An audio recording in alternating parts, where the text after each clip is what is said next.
मुंबई महानगर प्रदेश क्षेत्रात येणाऱ्या नवी मुंबई नजीकच्या उरण, पनवेल आणि खोपोली या तिन्ही औद्योगिक व वाढत्या नागरिक परिसरातील प्रवाशांना सार्वजनिक वाहतूक व्यवस्था म्हणून NNMT बस सेवा सुरू करण्याची मागणी जोर धरू लागली आहे।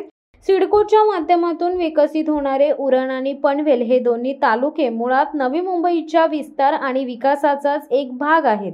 यातील पनवेल विभागात काही प्रमाणात NNMT बस सेवेच्या बसेस काही मार्गावर धावत आहेत।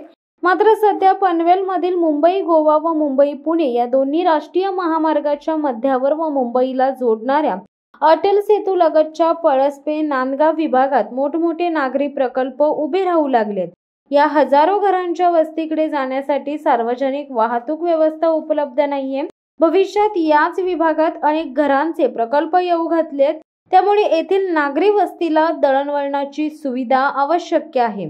तर दुसरीकडे उरण पनवेल तालुक्याच्या मध्यावर सध्या नवी मुंबई विमानतळ बाधितांच्या जमिनीच्या मोबदल्यात देण्यात आलेल्या 22.5% भूखंडावरील पुष्पक नगरीची निर्मिती सुरू आहे। या नव्याने निर्माण होणाऱ्या वस्तीलाही NNMTची बस सेवा सुरू झाल्यास प्रवासी संख्येने वाढ होऊ शकते। या मार्गावर पनवेल करंजाडे ते पुष्पकनगर या मार्गावर सेवा सुरू केल्यास नवी मुंबई विमानतळ परिसरातील प्रवाशांनाही याचा लाभ घेता येईल। शिवसत्ता टाइम्स न्यूज ब्युरो उरण।